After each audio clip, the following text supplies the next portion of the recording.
साथियों नमस्कार। आप कैसे हैं? आपका अपने YouTube channel target online study में बहुत बहुत स्वागत है।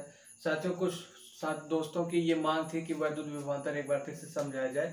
साथियों समझा ज़्यादा देर ही नहीं लेंगे, थोड़ी देर समझा देते हैं, उसके बाद तुरंत हम अपने टॉपिक पे आते हैं।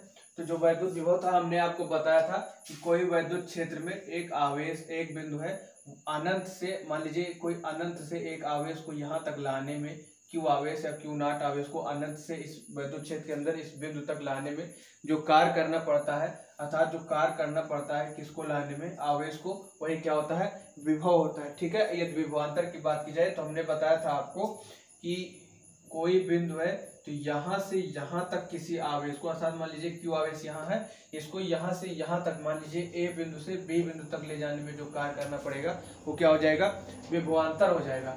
अब वैद्युत विभव क्या होता है, जो V बराबर होता है, आप जानते हैं कि जो कार्य किया जाता है आवेश को लाने में वही क्या हो जाता है, वैद्युत विभव। अब वैद्युत विभव के मात्रक की बात की जाए तो आप जानते हैं कि V अर्थात वोल्ट बराबर क्या हो जाएगा, कार्य का मात्रक आप जानते हैं क्या है, जूल होता है। क्या होता है, जूल। और आवेश का मात्रक क्या होता है, कूलाम होता है। ठीक है, तो विभव या वैद्युत विभव का मात्रक क्या हो जाएगा, जूल प्रति कूलाम।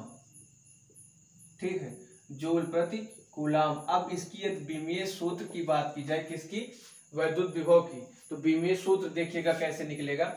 आप जानते हैं कि जो कार्य का विमीय सूत्र होता है वो क्या होता है, ml/t-2। क्या होता है, जो कार्य का मात्रक होता है वो होता है ml/t-2 अपान में जो आवेश का मात्रक है आप जानते हैं कितना होता है, at। ठीक है, अब at ऊपर जाएगा तो कैसे हो जाएगा, देखिएगा ये ml/t-2 है, a ऊपर गया तो -1, t ऊपर गया तो -1, ये जो कि -2 था। तो अब क्या हो जाएगा, ये ml/t-2 है, t-1 है तो कितना हो जाएगा, t-3 और a-1। यही हमारा क्या हो जाएगा, वैद्युत विभवांतर का विमीय सूत्र हो जाएगा। अब वैद्युत विभव का विमीय सूत्र हो जाएगा। अब वैद्युत विभवांतर को हमने क्या बताया था, अब यहाँ पर क्या था कि एक बिंदु से दूसरे बिंदु तक ले जाया जा रहा है, जो वही क्या हो जाता था, आपका जो कार्य करना पड़ता है वही क्या हो जाता है, वैद्युत विभवांतर हो जाता है। दोनों की परिभाषा एक बार फिर से सुन लीजिएगा जल्दी से। जो वैद्युत विभव होता था उसमें क्या था कि किसी वैद्युत क्षेत्र के भीतर किसी आवेश को अनंत से एक बिंदु तक लाने में जो कार्य करना पड़ता है वही हमारा वैद्युत विभव कहलाता है। जबकि किसी वैद्युत क्षेत्र के भीतर किसी आवेश को एक बिंदु से दूसरे बिंदु तक ले जाने में जो कार्य करना पड़ता है वही क्या कहलाता है, वैद्युत विभवांतर कहलाता है। ठीक है, तो साथियों जो अगला टॉपिक होगा वो होगा 1 वोल्ट।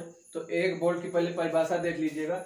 1 वोल्ट की परिभाषा, यदि किसी वैद्युत क्षेत्र के भीतर आवेश को एक बिंदु से दूसरे बिंदु तक ले जाने में 1 जूल प्रति कूलाम कार्य करना पड़े तो उन बिंदुओं के बीच विभवांतर कितना होगा, 1 वोल्ट का होगा। अर्थात इसे समझिएगा, जैसे मान लीजिए हमारे पास कोई बिंदु A है, यहाँ पर कोई बिंदु B है। ठीक है, तो यहाँ से आवेश को उठाकर इस बिंदु तक ले जाने में अगर जो कार्य किया जा रहा है वो कितना है, 1 जूल प्रति कूलाम।